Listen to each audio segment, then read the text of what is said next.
you're thinking that I'm running? You are speculating that I am running.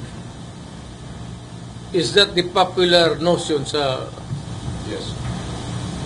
Yes, Mr. President. Yan ang isip ninyo. And it is the almost a... O sige, tatakbo na lang ako. Wow. Yung gusto ninyo. Mayor, si Salvador Panilo nag-ingon tuhak daw ang kung dili daw senador o mayor ayan imong daganan according to attorney. Well, let me put it this way. Kilala naman niyo ako. I've been your mayor for so many years now. You think that I can carry a national campaign at my age? Or you want me to die? Magkukulaps lang ako niyan eh. Well, anyway guys, I think that at my age, 73,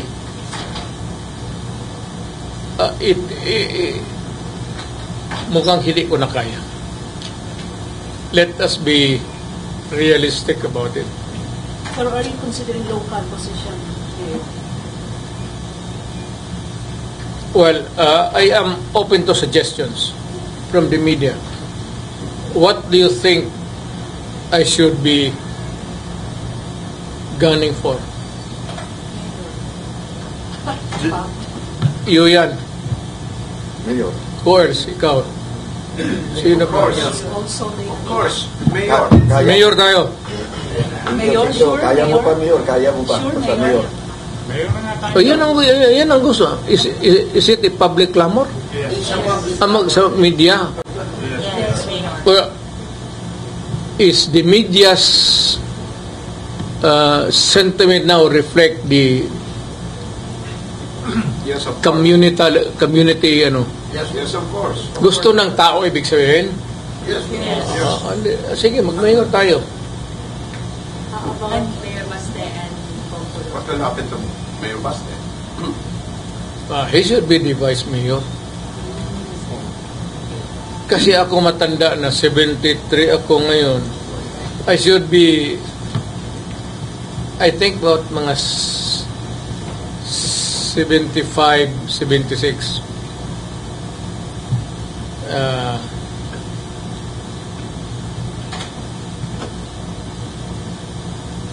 May cancer kasi ako.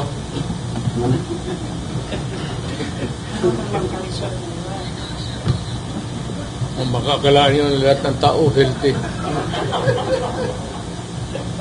Baka hindi pa inabot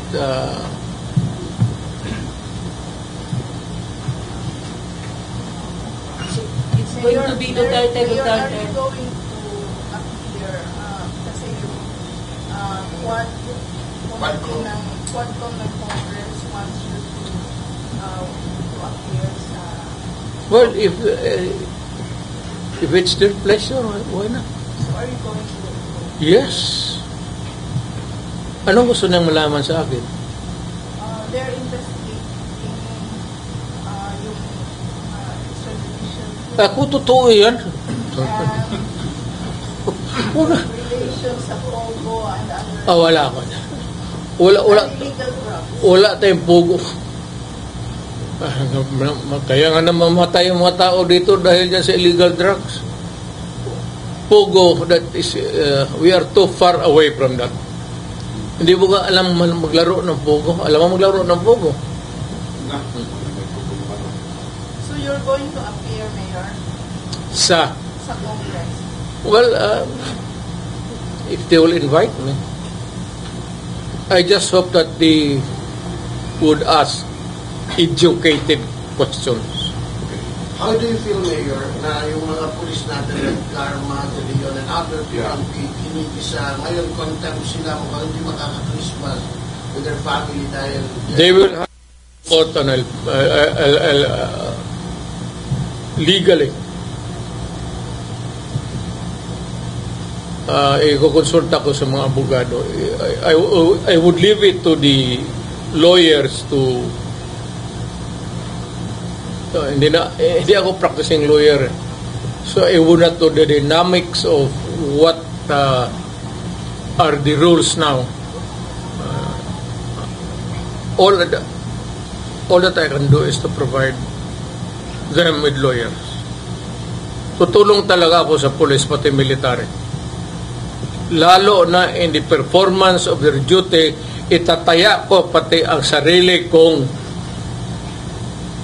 reputasyon. Any comment about the Congress? You've been a congressman here. Tapos ngayon, ang Congress mukha naging investigating body, mas masahol pa sa NBI at contempt ng kanilang mga resource person. Ang suggestion ko nga, i-abolish na ng NBI, pati police, sila na lang. That's my suggestion, you tell them. Mr. Mayor, President. ang sabi ni Inday, may Duterte tatakbo ng senador. Sino kaya? Paulo, Basti, or you? Not me. Hindi ko na kaya sa... Basti siguro? Ganun ba? I really do not know. Hindi kami nag-uusap eh. Inisipin Ah. nila, Mayor.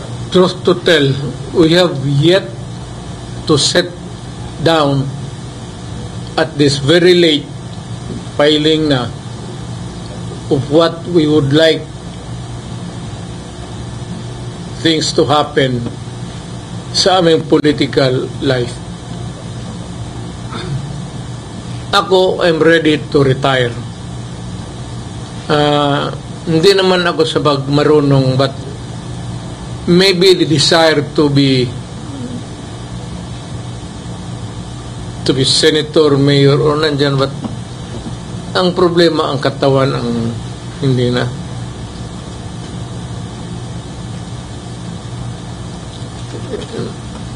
May trabaho kasi yan eh.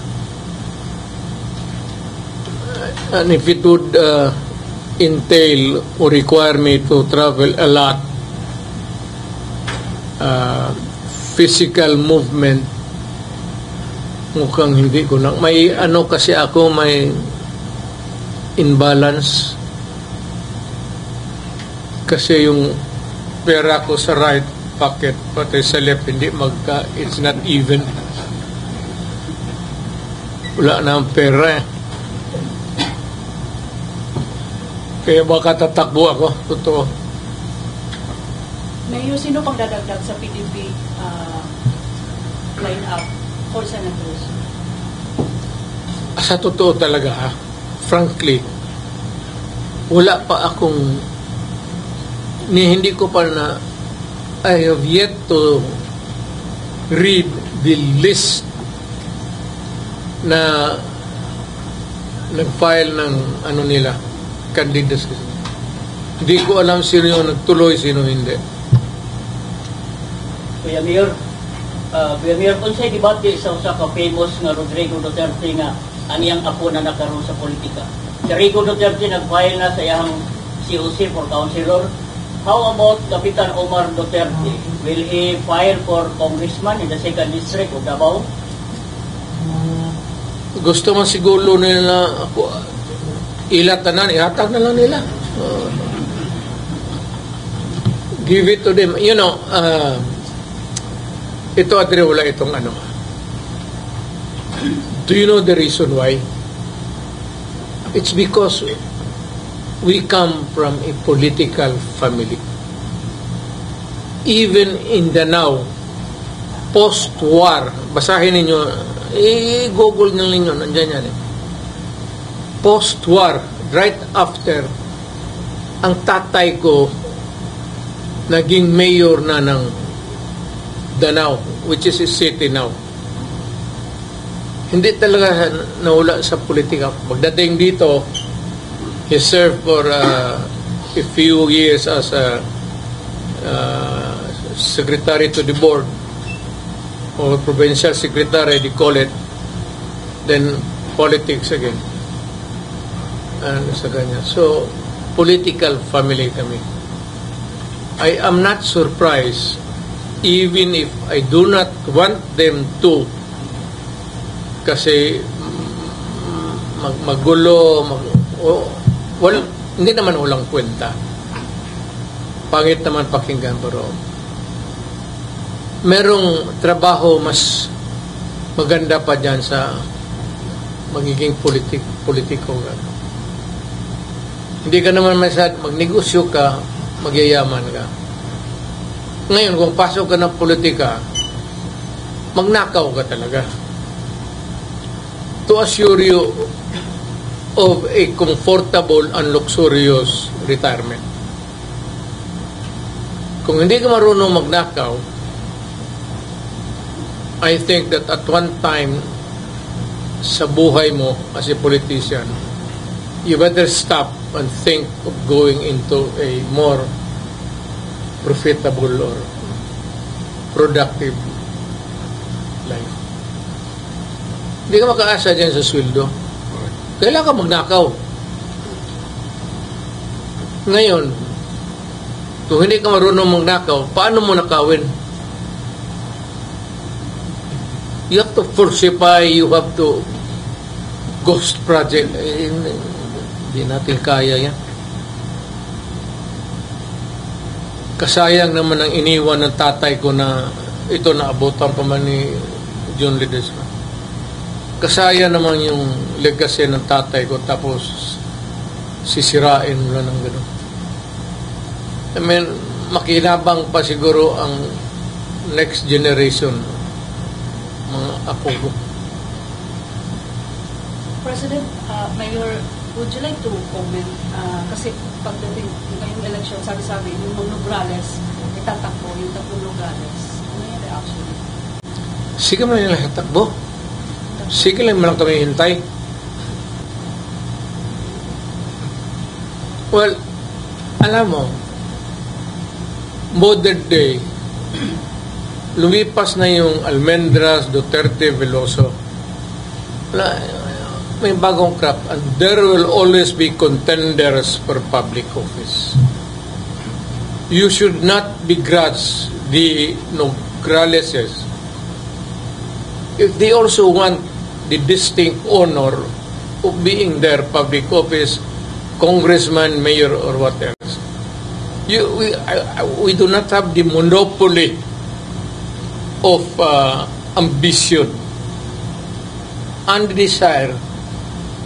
Kagaya ko, kasi tatay ko pa. At hindi yan nag-umpisa dito sa Davao. Sa Danao pa nga. Right after the war, siya na yung nag-umpisa ng mayor.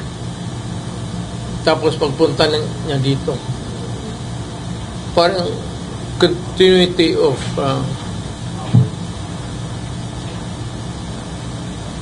so yung politika hindi talaga naalis sa buhay namin. At most maybe in all probability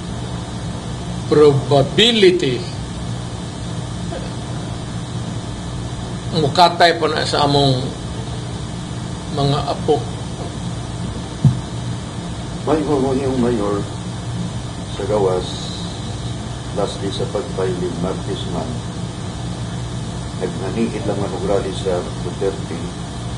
Pag mudagan ka og mayor, walay Nograles mudagan og mayor. Apan kung di ka mudagan mayor, kung si Basti tabanan nila. Kagay mayor. Ano sa imo? Di, gusto na kung file tanan.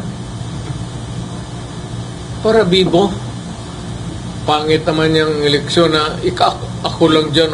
Sus Maria. Dili sila mulaban nimo, pero kung si Basti daw labanan, naay Nograles na mulaban kung si Basti mo parilik. Pero kung ikaw mo kandidato si Basti, dili way mulaban ng mga Nograles sa imo. Wala balita ron sa gawas. That is not the proper question. The proper question is, I don't know kung sabihin ng Diyos na mamatay ako bukas, I will not tinker with politics anymore. O bigyan lang man niya ako ng isang single cell of cancer at hindi ko naman tinatanggihan yan kasi matanda na ako. Hindi na ako makialam. Pero what am I supposed to do? Yan ako sa bahay. Pagising ko, nakatingin yung asawa ko.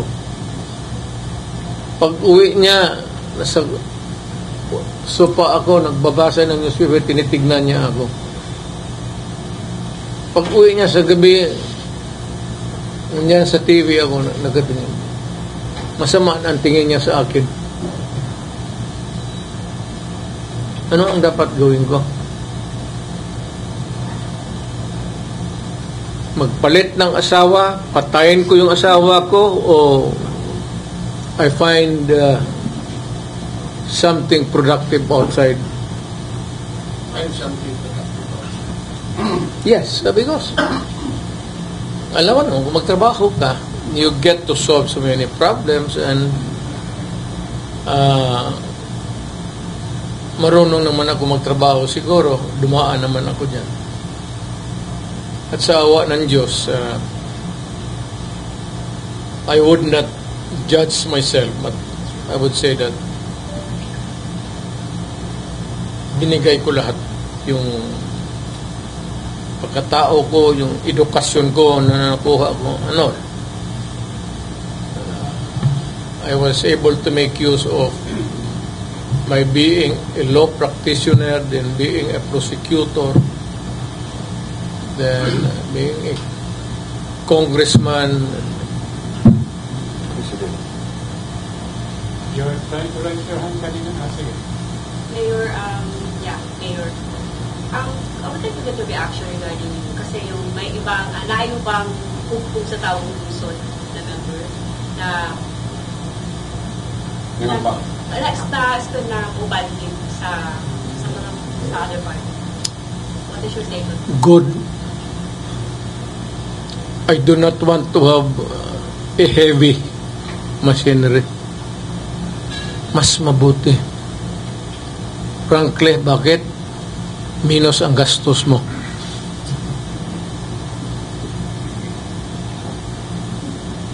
Hindi ko naman sinasabihin na wala silang pera.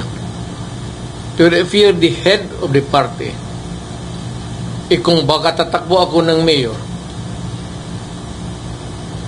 ikaw talaga ang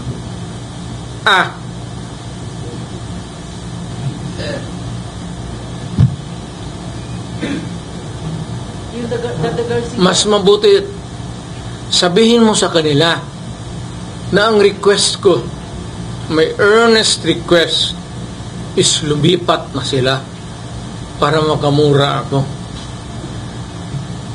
Total, nandyan sila o hindi, manalo man ako. So, anong silbi nila sa akin? Na? O balik ta rin na. Anong silbi nila sa akin?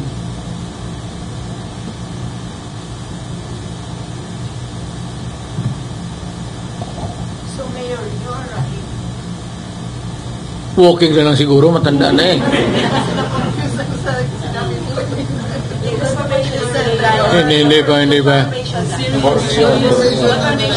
rally for mayor. Final. Nga na lang, kano sa ka-file, Mayor, sa Martes, kay mag-uwat minimo sa Comelec. Huwag ka nga makaalam sa buhay ko. Hindi mo na ako nakialam sa buhay mo. Are you rally for mayor? Ang microphone ginapay. Na maybe, Hindi nga na may akahang, kami rin nag-condor sa imo. sige, mga paalamin ko lang kayo. Pagkatapos ng pay. Samok-samok mo lang po mga to.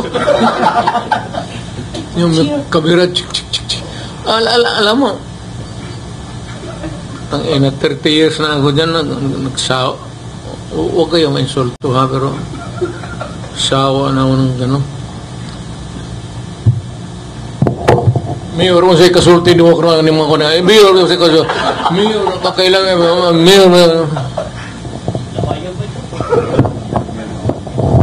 Mayor, kapalmi. So, Mayor, officially, Mayor, asat ha. Hay naman itong mga putang ina. Kami na lang administrasyon. Mayor, asat naman ni Udto. Alas 2 na. Di ba? Yun. So Mayor Duterte, I'd be happy to, guys, I enjoy the company of media. Maybe, hindi siguro in the earlier years. Pero nung nagtagal ako, parang barkada ko na lang kasi ang media. Naging barkada ko. Hindi na nga ako namimili ng lugar. You can ask any question from me. And I'd be happy to respond. Wala naman akong sikreto. Wala naman ako lahat. Patagal na akong mayor. Nakita naman ninyo ako. Nakita ninyo kung paano ako nag-mayor. Nakita ninyo paano ako nagnakaw.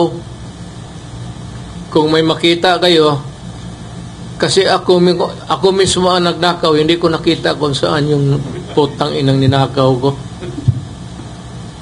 Or otherwise, I would not have survived politics. Kung pumasok ako sa korupsyon dito sa Davao, kaya nga si Juno, di ka tatagal dito. If you are a corrupt mayor,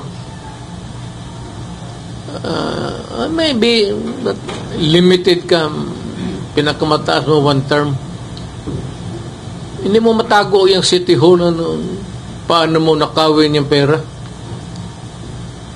And you have to have a good excuse of getting the money from the cashier. So Duterte Mayor, tandem. Sino ang kaano ko ka? Pastel. Maski sino man sa kanila siguro. Or Colong. Ewan ko siguro kung tatakbo ng congressman. Pero ako kay Pulong, alam mo ano? Ganito ang trabaho ng congressman eh. Pag magtanong ang mga tao saan si congressman, sa Maynila siya. Pag ang mga mataga Maynila magsabi, saan si congressman? Nasa Davao siya. Yun lang. Kung ayaw mo magtrabaho, ngayon kung magtrabaho ka, si congressman, hindi naman lahat ng panahon sesyon eh. You're given a lot of elbow room dyan sa paggala mo as congressman. Maganda nga ang congressman, pero you know what? You cannot solve problems. For you, for your community, and for your fellow men. Ako ang nasanay ng ganun.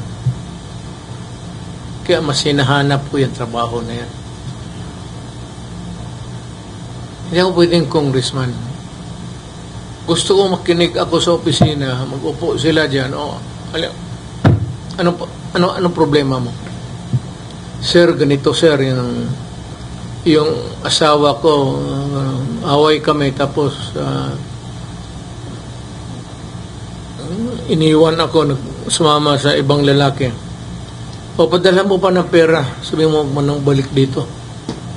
At saka maghanap po ng iba, putang ina, karaming diyan, pwede magtanong ng ganon. Karaming babae dito, tapos yan ang sabi mong problema sa akin. Hindi yan problema. Huwag kang magsumbong sa akin na iniwan ka ng asawa mo. Putang ina, dapat nga mag-blow out ka dito. Dalahan mo ko ng lechon. Ayaw mo pa yan. May bago ka na naman. Yung sa media, maganda. Maganda yung... Sadya ba yung ano mo? O natural? Natural. O, pinabutas mo lang siguro yung ano eh. Mayor, nag-announce si VP Sara that you'll be running for Senator and also Mayor Baste and Pulong. Ang totoo talaga niyan, we have yet to sit down. Kailan ba deadline? Tuesday. 20, no? January 20? Tuesday, Mayor, ang filing. That's the beauty of cellphone. Basig nakahiga ka, Sa kama mo, si kaglugod sa buga ni mo, istorya mo, politika mo, mas may dagana ni mo. Cellphone eh. Hindi mo kailangan. Total, hindi man kami magkalaban sa politika. Dito, gusto ka dito ka, o dito ako. Dito ka, dito ako. O dito ako, dito ka. Ano kayo mag-usap na yun? Saan kayo naman bukas? Muna yung problema. Ikaw nila arrange. Hindi kong makontak na yung telepono nila. Alam mo yung, kung mo lang sabihin sa kanila, yung magago na ni sumasagot ng sige ring. Ako kanina, I've been calling Basti since this morning. Totoo, sabihin mo sa kanya. Gusto ata niya kalabanin ako sa politika, okay lang. Mayor, emotionally, yung mga tao na trusted ni mo ba nagkaroon ng investigahan sa Quadcom, sabi yung feelings ni mo. Walang miyari niyan. Pero emotionally ba? Wala ka nang kasakitan? Wala. Sanay man ako dyan sa dumaan rin ako sa Congress, dumaan ako pagka-prosecutor. Pati yung mga yan, dumaan sa akin nung fiscal pa ako. Anong advice mo sa Manila Mayor? Yeah. Ako, pagkayang police, military, mali o tama sila, pag maghingi sila ng tulong, tutulungan ko. I am talking as a lawyer. Kasi malapit ako sa military pati police. And I still believe until now that without yung binigay na suporta ng military pati police dito sa akin sa Davao, I could not have succeeded in transforming Davao to what it is now. A beautiful city. Dito patayan doon, patayan doon, patayan dito. Ngayon, nung na-mayor ako, nag-usap kami lahat. Bakit ba tayo ang umatay? Di patayan mo sila lahat. Gobyerno ako eh. So yung mga NPA, they don't have no business asking me bakit ganun ang ko. Nasa gobyerno ako. Yung mga gangster dyan, mga sindikato na masakir, putang ina, gobyerno ako.